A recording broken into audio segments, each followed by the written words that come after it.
Good afternoon.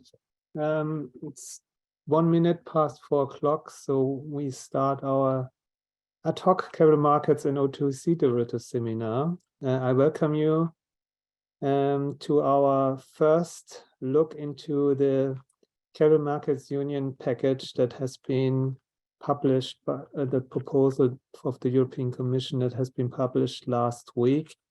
And even though we know it's a very busy time of the year with the holiday season upcoming, we wanted to have a first look into the proposal to see what we should be prepared for maybe in the next year. So I'm here together with my partner colleague Susanne Lenz and my council colleagues Alex Hedöhl and Marcel Hörauf. We start with an overview to bring you up to speed on what is part of the package that the Commission has published last week on the 7th of December with regard to the initiative to strengthen the European capital markets. And the package consists of 3 major parts. First of all, there is the so-called Listing Act. Yeah, it's this Listing Act is an amendment regulation to various European laws, in particular the prospectus regulation that we will cover today, as well as the MAR that we will also cover today. Also, to be complete, there will also be some changes to MiFID and MiFID II. And lastly, there is a new directive on multiple vote share structures. Susanne will mention this in her presentation as well. The second part of the list of this proposal relates to clearing. We will also have a look into the amendments today with regard to EMIR, and there are accompanying amendments to the CRR and the MMF regulation, but also to the CRD, IFD, and the UCITS directive. And finally, there's the last part of the package relates to corporate insolvency. It includes a new insolvency directive with the aim of harmonizing certain legal provisions relating to insolvency proceedings. The background of this, I mentioned it already, is the strengthening of the European capital markets, because it is from the Commission's perspective, but also from our perspective, still fragmented and underdeveloped in size compared to other capital markets, and there are too many. There are not many, and the possibilities to raise money via capital markets should be strengthened. At least this is the political wish. We will see whether it will work in that direction once the regulation comes into force. And the main problem is that many European companies still find it too burdensome to get listed on stock exchanges. So the idea is to facilitate the access, in particular for SMEs, to the capital markets. The objective is also to introduce technical adjustment to the rulebook that reduces issuers' regulatory compliance costs. So cost reduction is an important aspect.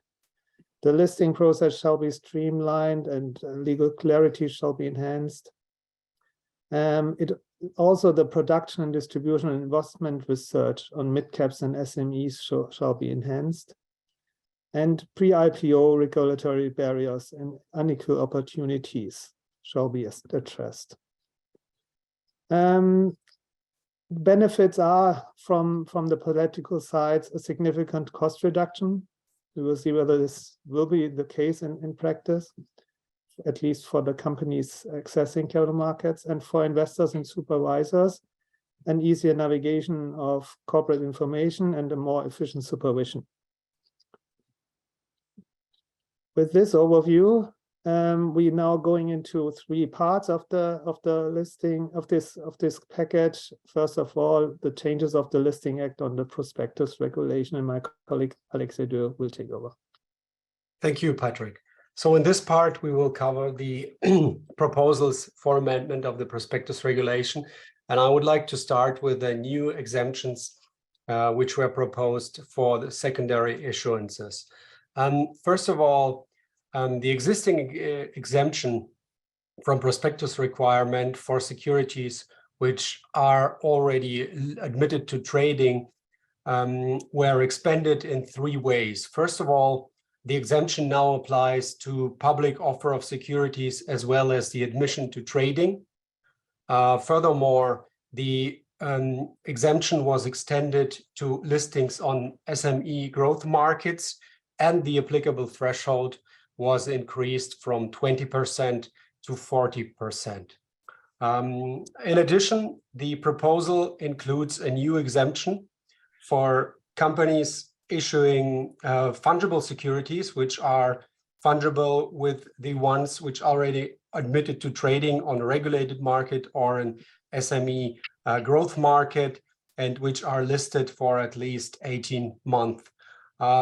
Instead of a prospectus, these companies can now prepare a short summary document, which shall be not less than 10 pages and inter alia includes statements of compliance with ongoing and periodic reporting, transparency obligations, and so on.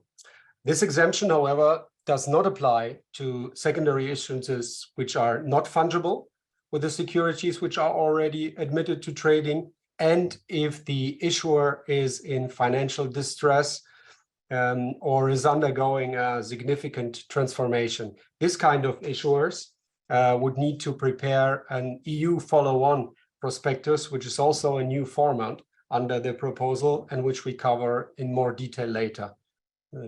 Next slide, please. So there is the existing exemptions based on the offer size were also extended. There is now a new harmonized single threshold of 12 million, below which there is no requirement to publish prospectus. This threshold is based on the aggregated offered amount over a 12-month period. Member states, however, can introduce national disclosure documents for this kind of smaller offers unless these documents constitute disappropriate or unnecessary burden.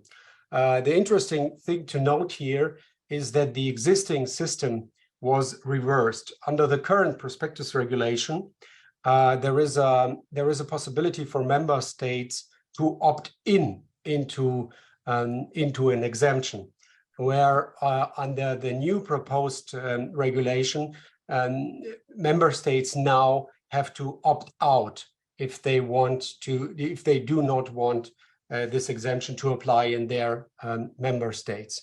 In addition to this, the temporarily adopted threshold of 150 million euros for offers of non-equity securities of credit institution was made permanent, and it needs to fulfill further conditions, which I will not cover in more detail here. Next slide, please. This slide gives a brief overview over the new, more standardized and streamlined prospectus requirements for primary issuances. The aim of the Commission was to further standardize the format and sequence of disclosure for prospectuses. The proposed regulation just includes wording that says the prospectus now needs to be in a standardized format, and the sequence of disclosure needs to be fixed, and the specifications will be done on level 2 via delegated acts. In addition, the summary was more standardized.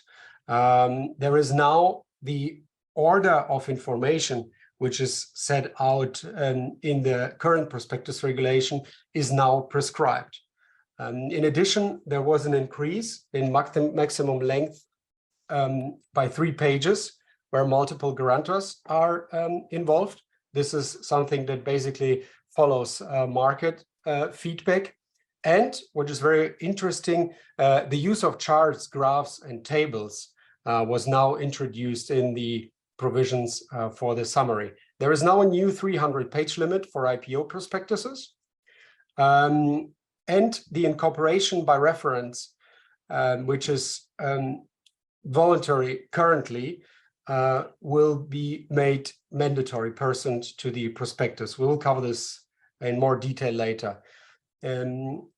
Also a very interesting change is that new financial information, which is already incorporated by reference into the prospectus, is no longer required. So with the current financial information is part of the prospectus, incorporated by reference into it, then when the new information is published, it does not need to be supplemented. There is the aim to further streamline risk factors. In addition, investors are not allowed to request paper copies of the prospectus, so the delivery of the prospectus will remain in the electronic format only. And in terms of languages, the prospectus can now be prepared in the English language only. However, summary is exempted from this language requirement, which still needs to be available in the language of the accepted by the respective competent authority. And the minimum period between publication of prospectus and end of offers in relation to IPOs was shortened to 3 days. Next slide, please. So a further aim to streamline the risk factors. As the risk factors generally should be limited to those that are specific to the issuer and the securities, it is now prescribed at level 1 that no generic risk factors should be included in the prospectus. This requirement that no generic risk factors should be part of the prospectus is not entirely new. It is already included in the ESMA guidelines for risk factors, but this is now leveled up into level 1 and is now prescribed in the prospectus regulation itself. In addition, the requirement to rank risk factors and to mention the most material risk factor first in a category was removed. In my view, this is a very interesting proposal for the practice, because we have seen that issuers were struggling with ranking the risk factors based on their materiality. Next slide, please. The Commission proposal also introduces changes to the supplement requirements. And there is a new requirement that new types of securities may not be introduced via a prospectus supplement. This is something that is already administrative practice, but is now explicitly set out in level 1. And how this should work in practice will be developed by ESMA in guidelines, which will specify circumstances in which the supplement will be considered to be introduced new type of security. So it will be interesting to see whether we are on the one end and only brand new financial products will be regarded as a new type of security, or if also changes to the existing products may be regarded as introduction of a new type of security. The proposal also includes an extension of the withdrawal right after the publication of a supplement from 2 to 3 working days. And in addition, much appreciated clarification that financial intermediaries must contact investors on the following day of the publication of the prospectus. This is the requirement of informing the investors on the same day was very difficult to fulfill in practice. So I think this will have a major practical impact. In addition, the proposal clarifies that financial intermediaries will contact the investors via electronic means. And as long as the investor does not provide an electronic contact, this is at least my reading of the proposal, the financial intermediary will not be required to inform such investor. However, there is an information requirement of the investor of the consequences not providing such electronic contract. Next slide, please. Furthermore, there was a simplification in relation to the universal registration document regime, two simplifications. The first one is that frequent issuers may gather their status as frequent issuers after 1 year of approval already instead of 2, and that the universal registration document can be prepared in English only. Next slide, please. And with that, I'm handing over to Patrick. Yeah, Alexei already mentioned the change to the incorporation by reference, and I set out the changes here by way of blacklining.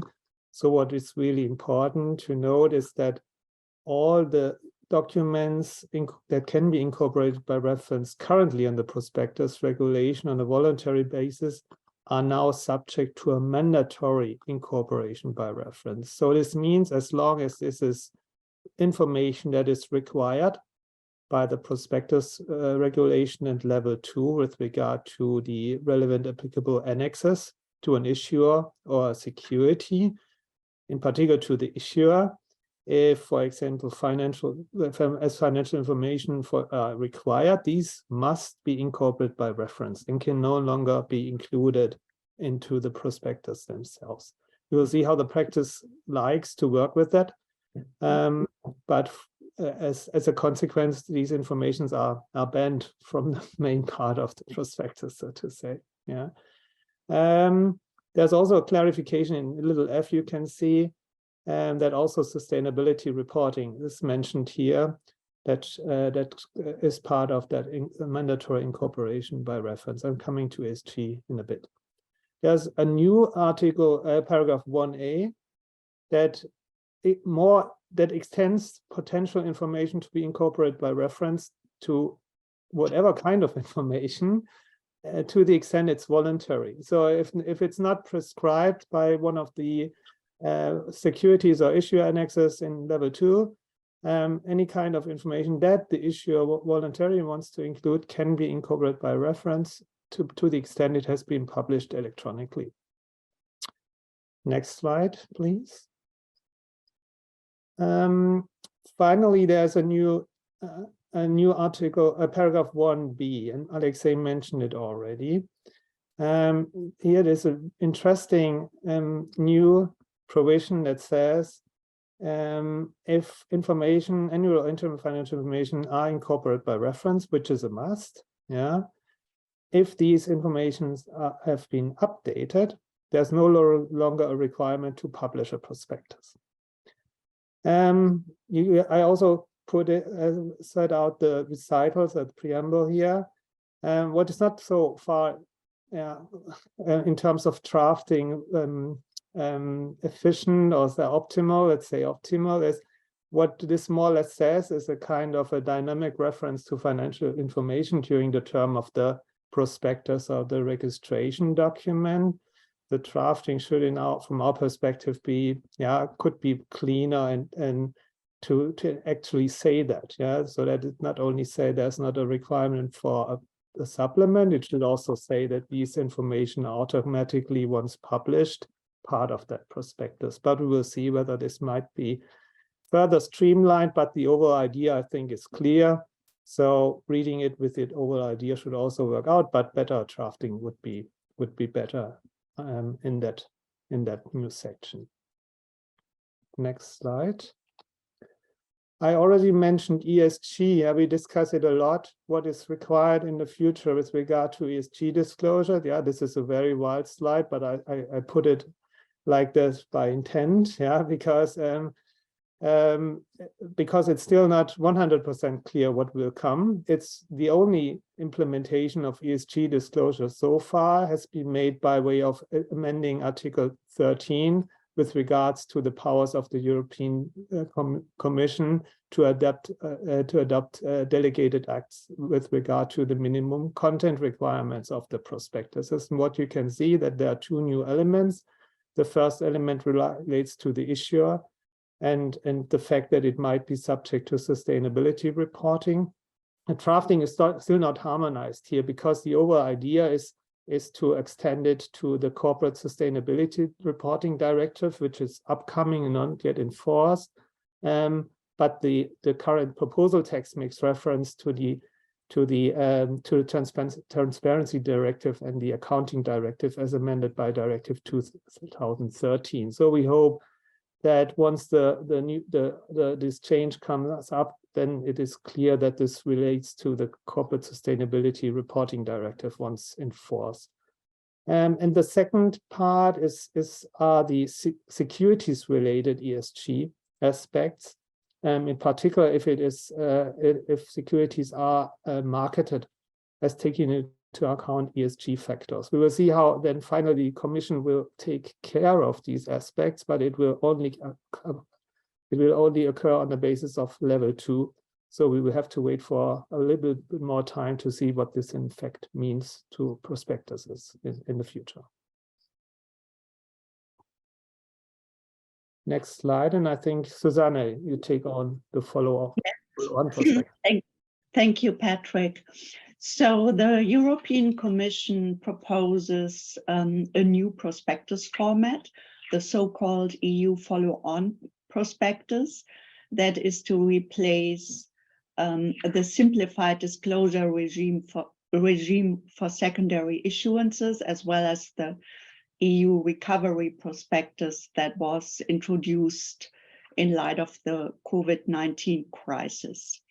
So this new prospectus format is meant to be a format on a permanent basis, not as the EU recovery prospectus that actually was only limited till the end of this year. It's a new prospectus format for secondary issuances for equity as well as non-equity securities. As you know, the EU recovery prospectus was only available for equity. So this new format applies to secondary issuances that do not fall under an exemption. A voluntary prospectus is still possible for issuances that fall under an exemption. The format is very much standardized, as well as the sequence of the disclosure items. And those are contained as set out in Annex 4 or 5. The specific short form summary must not exceed 5 pages. The scrutiny period by the national competent authority is reduced to 5 days. There's a 50-page limit for prospectuses related to share or equivalent securities. The prospectus can be prepared in a language customary in international finance, which would be English, but this is not really such a change as this was possible before as well. Next slide, please. So another new format that is introduced by the proposal is the EU growth issuance document. This is supposed to replace the EU growth prospectus. It's a format for SMEs, issuers of securities of which are listed or to be listed on an SME growth market, and offers from small unlisted companies up to 50 million euros. Again, this is a standardized format. The sequence is also very much standardized. The information can be obtained from Annex 7 or 8. Again, there's a specific short form summary of a maximum length of 5 pages. the entire volume of the prospectus must not exceed 75 pages for shares or equivalent securities. It can be prepared again in a language customary in international finance, meaning English for Germany.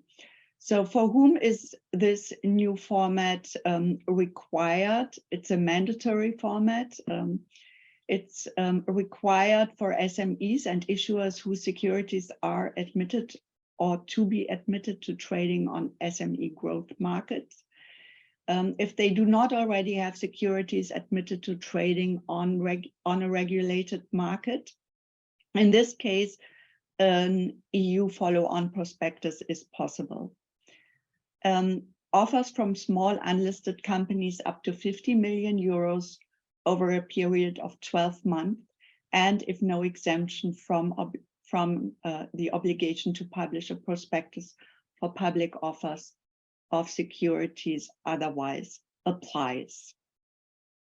So this wraps up our dive into the amendments, the proposed amendments to the prospectus regulation. I will now take you through the proposal in terms of the market abuse regulation, as there are some interesting amendments suggested there as well. So the European Commission proposes substantial amendments. First of all, the Commission proposes a narrowed scope of duty to disclose inside information. This applies to protracted processes, meaning multi-staged events, such as a merger. Interestingly enough, the disclosure obligation, the disclosure obligation will not cover intermediate steps anymore. This is a very important change compared to the previous version of the MAR, but only will cover completion events. The prohibition of insider dealing, however, will continue to apply to intermediate steps, as the notion of inside information itself is not amended. Issuers will be obligated to ensure confidentiality of inside information until the very moment of disclosure, and immediate disclosure to the public will be required in case a leakage occurs. Next slide, please. The European Commission also proposes to clarify what information needs to be disclosed and when. This will be achieved by a delegated act to be adopted with a non-exhaustive list of relevant information categories, meaning which information falls under the scope of the disclosure obligation, and very important disclosure timing guidance for each category, meaning an indication of the moment when disclosure is reasonably expected by the issuer. Next slide, please. The general condition that a delay of disclosure should not mislead the public is to be replaced by a list of specific conditions that the inside information must not be materially different from the issuer's previous public announcements on the matter, must not regard the fact that the issuer's previously announced financial objectives are not likely to be met, and must not be in contrast with the market's expectations based on signals the issuer has sent. The national competent authority is to be notified by the issuer immediately after the issuer takes the decision to delay, rather than immediately after disclosure. However, there will be no obligation on the national competent authority to authorize the delay.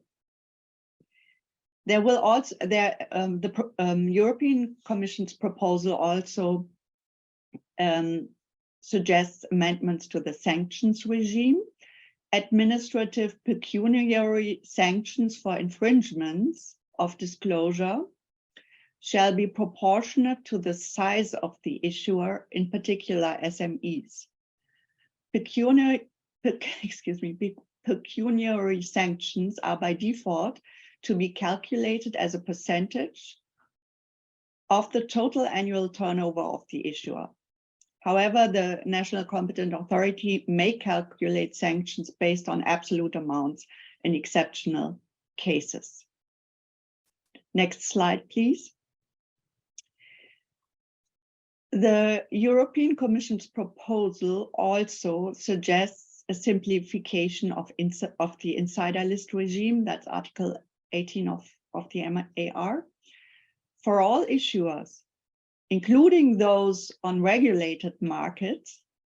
Alleviations are introduced by establishing a less burdensome list of permanent insiders.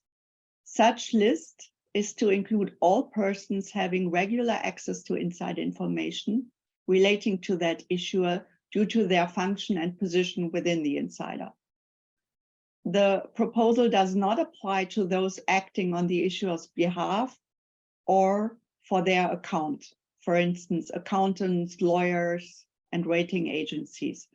Such persons shall create, update, and provide the national competent authority upon its request with their own insider list. Member states can opt out of the proposed alleviation and require preparation of full insider list, but only by issuers whose securities have been admitted to trading on a regulated market for at least 5 years, and if justified by market integrity concerns. Next slide, please. The Commission also proposes changes to management transaction notices concerning Article 19 of the MAR. The threshold for reporting to the issuer and to the national competent authority transactions conducted by persons discharging managerial responsibilities and persons closely associated on their account is to be raised from 5,000 euros to 20,000 euros, as the current threshold of 5,000 is considered to be far too low. The national competent authority may decide to raise the threshold up to 50,000 at the national level. Newly exempted from the notification obligation during the so-called closed period, meaning the 30 calendar days prior to the announcement of an interim financial report or a year-end report, are employee schemes concerning financial instruments other than shares and transactions where no investment decision is taken, such as an automatic conversion of financial instruments, irrevocable arrangements entered into outside the closed period, or inheritances, gifts, and donations, and the like. Next slide, please. This is also an interesting proposal the Commission made, clarification of the safe harbor nature of the market sounding procedure. The proposal is to clarify that requirements of the market sounding regime constitute only a safe harbor, meaning a protection against the allegation of unlawful disclosure of inside information, but no presumption of unlawful disclosure if disclosing market participants opt to carry out market sounding without complying with such requirements.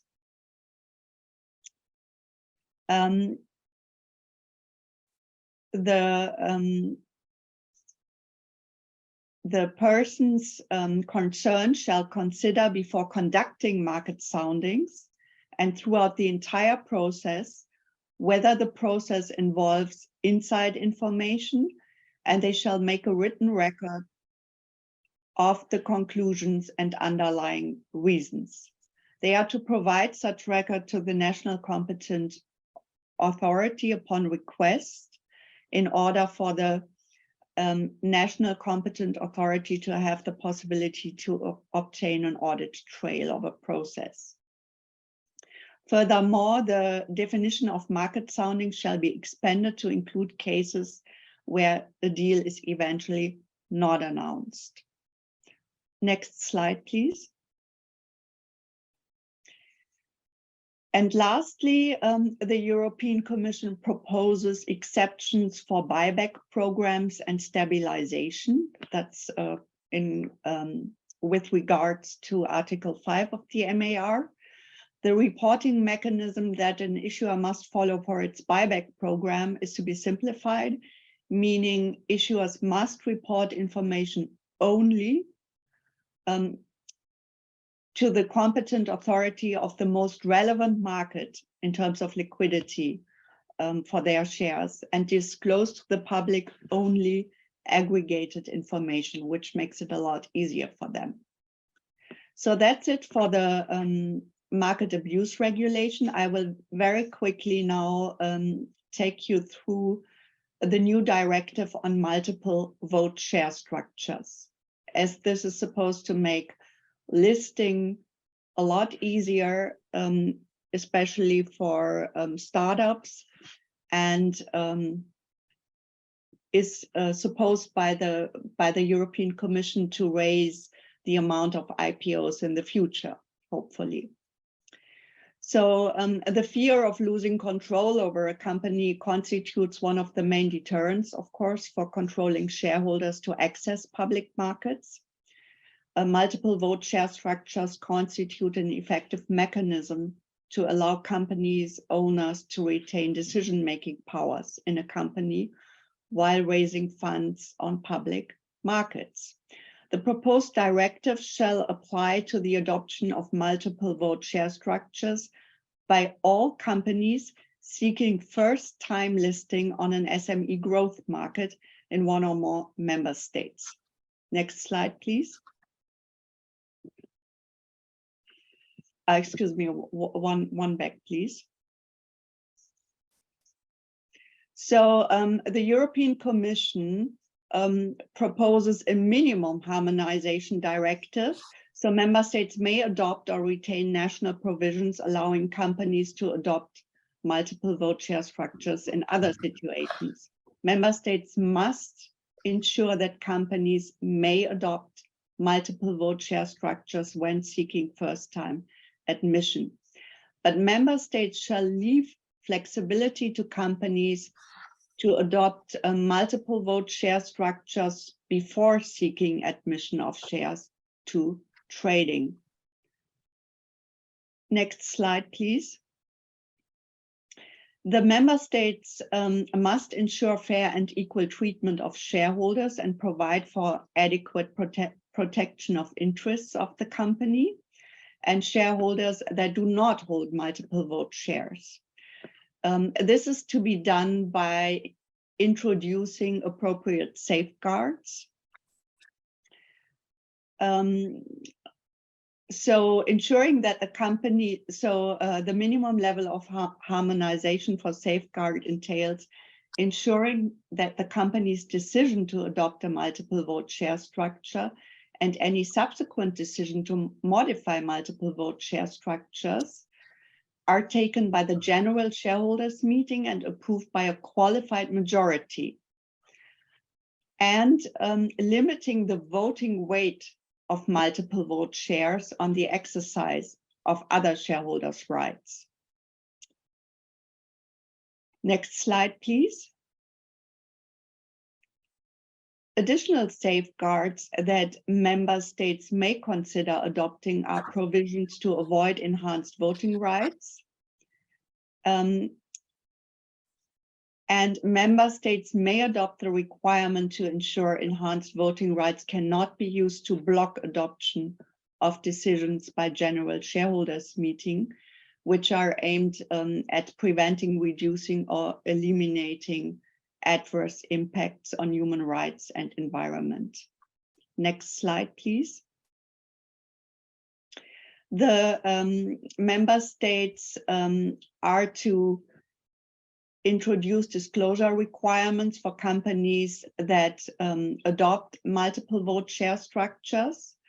And they do that by requiring, for instance, a description of the structure of share capitals, the restrictions on transfer of securities, and so forth. I'm not going to go into that much detail at this point. So next slide. So now I'm going to hand over to my colleague Marcel, who is going to take you through the changes to the EMIR. Marcel, please. Thank you, Susanne.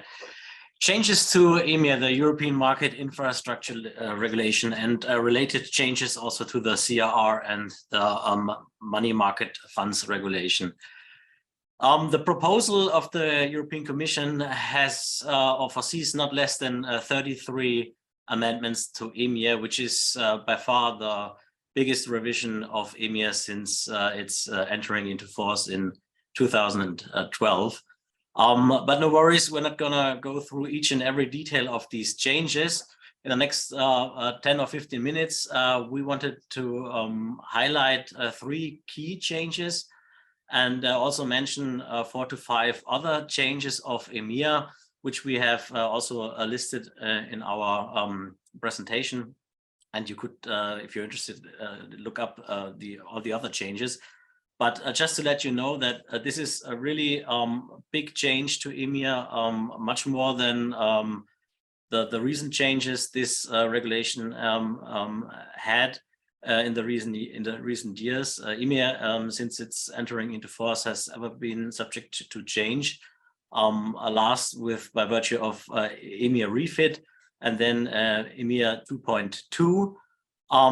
Now a lot of changes related to clearing, reporting, rules applicable for the CCP as such. So let's get started with it. You all know that the 3 key regulatory objectives of EMIR are, in summary, increasing transparency in the OTC derivatives markets, mitigating credit risk, and reducing operational risk. The key points now of the new proposal related to EMIR of the Commission are that in the view of the Commission, the proposal would make the European Union's clearing landscape more attractive. Let's please switch to the next slide, Dusan, please. Enable CCPs to expand their products and the introduction of new products much quicker and easier compared to the current state. To further incentivize European Union market participants to clear and build liquidity at European CCPs instead of third country CCPs. That is because we have seen in the past that third country CCPs now, especially in light of Brexit, have a market dominating position in certain products. And the clear idea and focus of the European Union is now to get that back, or to get that on European CCPs, at least to a certain extent. In view of the Commission, the proposal would further help to build safe and resilient clearing systems by strengthening the EU supervisory framework for CCPs, for example, by increasing transparency of margin calls, so that the market participants, and especially in light of the experiences of the last month, energy firms are in a better position to predict margin calls and to see and to manage their liquidity. Another point is the reduction of excessive exposures of European Union market participants to CCPs in third countries. That goes in hand with what I was just saying now. In particular for derivatives identified as substantially systemic by the European Securities and Markets Authority, ESMA. It would further require all relevant market participants to hold active accounts at a European CCP level for clearing at least a certain portion of their derivatives contracts. Now, the details, of course, need to be developed, and there needs to be a pragmatic approach how to, really implement that rule. But this is also one means of getting the business back to European CCPs. A further point is the improvement of the management of financial stability risks in the European Union. Dusha, next slide, please. So what is the background of all this? Why is the proposal needed? The proposal as such addresses the vulnerabilities that stem from the current excessive reliance on third country CCPs, deemed to be substantially systemic for the European Union, thereby ensuring that the EU has a competitive and efficient clearing system that is safe and robust and resilient, of course. The Commission, as well as ESMA, have previously expressed concerns about the possible financial stability risks associated with such excessive reliance of EU financial markets on a few CCPs based in the UK. So the two major CCPs you all know. In addition, the energy crisis over the recent month has affected the real economy in the EU and had ramifications on certain areas of financial markets, including clearing. And one key aspect there is, of course, liquidity management. The EU's CCPs in turn will then, of course, benefit from being able to quickly bring new products on the market, and consequently also meeting the demands for new clearing offers by clearing members and clients. In addition, they shall be able to adapt the models they use to measure the risks they face more quickly, allowing a timely management of related risks. And clearing members, which are mainly banks, will also benefit from extended, faster clearing offers by CCPs, thereby providing more choices on where to clear. So the whole idea is to find a quicker, more effective and easier ways for the European clearing landscape in comparison to third country CCPs. So on the next slides, we will, as said, focus on three key aspects and then go through a couple of others as well. And the first major aspect would be the question, of course, then what will happen to firms that are under the clearing obligation already? Such firms will be required to clear at least one certain portion of certain systemic derivatives through active accounts at an EU CCP level, be it as having their own accounts there, or be it via intermediaries. The specific derivatives we're talking about are interest rate derivatives denominated in euro and Polish zloty, CDS, and short-term interest rate derivatives denominated in euro.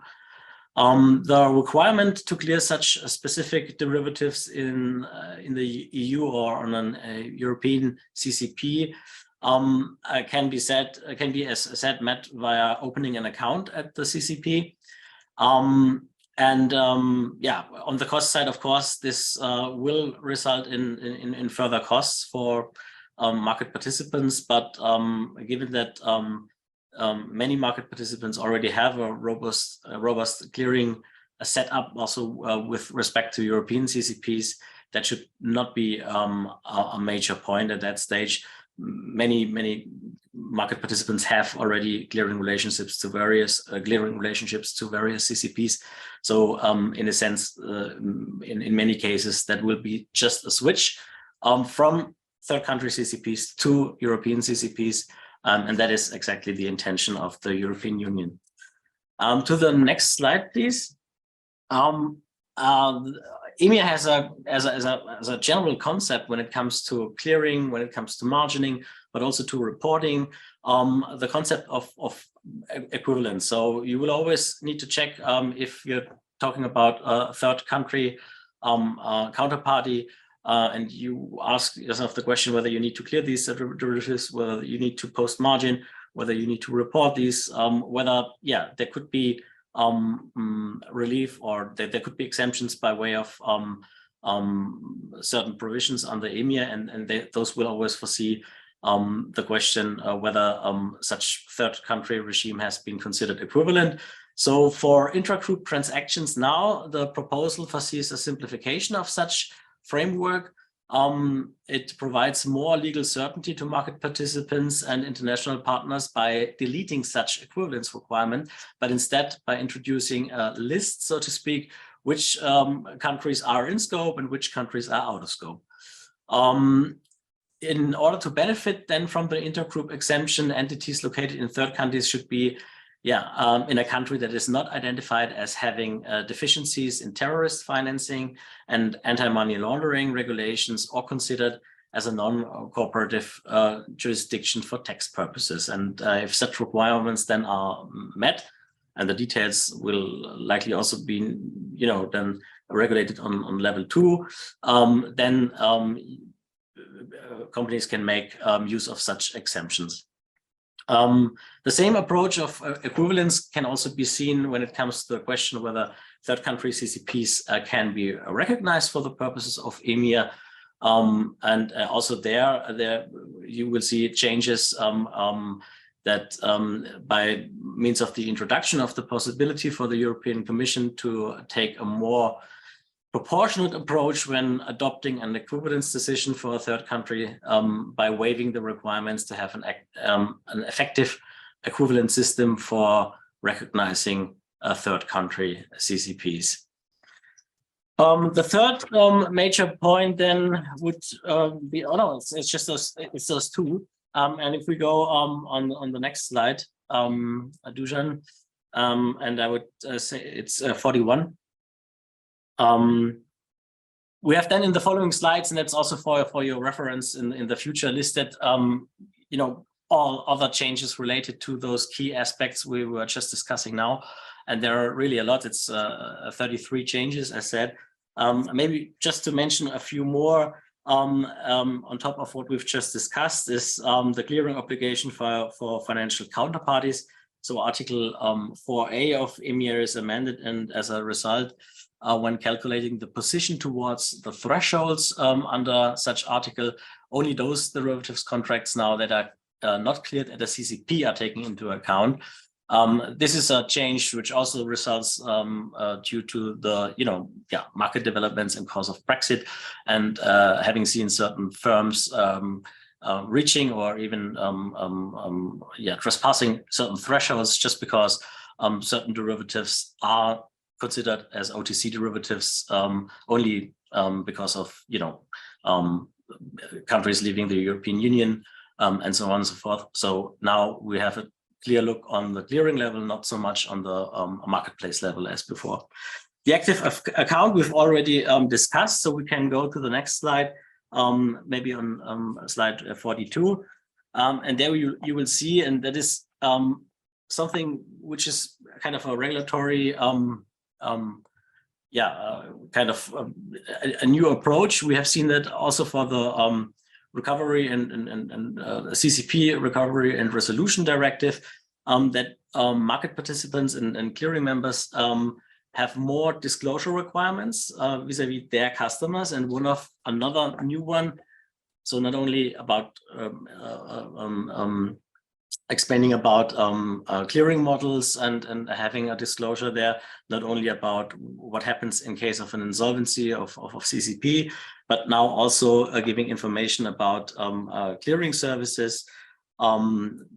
So providing clients with information to inform their clients about the possibility to clear at a relevant EU CCP instead of what they have maybe done before at a third country CCP. The reporting obligation under Article 9 we've already discussed, so there is no more equivalence possible. That in fact means that you need to report as a non-financial entity all intra-group transactions, which you could be exempted before. So it's not always like a relief, but here the approach of the Commission is to have a clear view also on intra-group transactions. So the next slide then, I think it's 43. Article 10 is amended with respect to the hedging obligation to require ESMA to review and clarify where appropriate the regulatory technical standards relating to the criteria for establishing which OTC derivatives contracts are objectively measurable as risk reducing.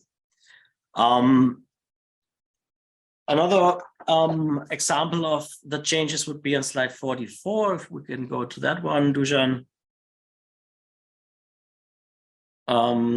Exactly. As said before, and also on slide 45, CCPs are now or would be much more flexible under the new proposal when it comes to the introduction of new products, especially if they are considered as non-material in relation to their overall business. There is a kind of non-objection process now, which allows CCPs to really briefly introduce new products and in that respect to be more competitive vis-a-vis third country regimes, which may have foreseen such procedures already before, or at least had an administrative practice allowing their CCPs to easily introduce new products, new systems, new margining rules whatsoever. Then maybe I think the last point would then be, Dusan, if we go to slide, I think it's 55. For the rest, you can have a look at all these changes. You will see there are really a lot. And just for your overview, and as said before, there are related changes to the CRR and the money market funds regulation. So the CRR amendment adjusts the scope of own funds requirements for credit evaluation adjustment risks. Certain other changes under the money markets funds regulation. And the whole proposal is also accompanied by a proposal for another directive introducing limited number of changes to the CRD, to the investment firms directive, and also to the UCITS directive regarding the treatment of concentration risks towards CCP and the counterparty risks on centrally cleared derivative transactions. So these amendments are then, of course, necessary to be aligned with the EMIR changes and to ensure that the objectives of EMIR are achieved as well on a company level. Then I think we can go to our last slide for today, because we had not only this proposal regarding EMIR changes, but there have already been Commission delegated regulations increasing, one of which increasing the clearing threshold from 2 million to 3 billion to 4 billion. And as said, that was due to the recent developments in course of Brexit, and also, of course, in relation to the energy crisis and the war in Ukraine. So this is already part of the setup as of now, or soon, so to speak, because they are coming into force on 29th of November this year. They have come into force on 29th of November this year. And the second Commission delegated regulation on the widening on a temporary 12-month basis and subject to certain conditions, the lists of eligible assets that can be used as collateral to meet margin calls. And you will see in the current proposal, there are also rules regarding equivalent collaterals as well. So this is all to be seen as a big package of new modified rules, to allow for more efficient markets. And with that, I hand over to Patrick for some concluding remarks. Patrick, up to you. Thank you very much, Marcel. So you will see there's a lot of new rules coming up, keeping us busy, and we hope that it really does the trick so that capital markets become much more attractive in the European Union going forward. We will look into even more detail in the upcoming month. Now we have a package of information for the holiday season that you can study and prepare for your internal project. And to summarize, it's all about clearing, listing, and insolvency in that package. What is really important for our perspective is that taking into account that also at the same point in time, the UK has published several new ideas about making their financial markets more attractive, will start maybe an even more competition and between these markets, and will also make will also start a less harmonized market approach between the European Union and the UK, and we'll see in the future how complicated it will be between companies acting on both markets, and our colleagues in London will take care of these developments in the UK also in the next year, and then will inform our clients about it. So please look out for that. We will likely share more insights on our seminars next year, and to just see what's coming up now with regarding this proposal. Yeah, the legislative proposal will now move in a way that the European Parliament either approves this proposal or amends it, and then it simply goes the usual administrative procedures. This might end up in a very quick implementation, or it can take some time, depending on how much changes are requested by the European Parliament and how the interaction then with the Council in practice will work. So it could be a very fast process, but it could also take some time. So it's difficult to predict at this point in time how to prepare for that. You also have seen that many additional regulations have to be done and invented on a level 2 basis. There will likely be more level 2 consultations, and also as part of this package in the next year and thereafter. So we will have some more to do in order to make that market more attractive. And I hope that all these regulations go into the right direction. There are already very good ideas in that regulation, but we will further think about it and see what aspects are maybe not totally aligned to what is required by the market. With that, I'm ending our seminar today. Thank you very much for joining. We will send around the presentations soon, and also have a recording of this seminar in terms your colleagues couldn't make it to that busy time. It's now ends up with me and my colleagues wishing you a wonderful holiday season. Yeah, I hope the next week is not too busy for you, so that you can at least enjoy the rest of the day, the rest of the week and the next week, and prepare everything needed for the holidays. So with that, thank you very much for joining, and we wish you all the best also for next year.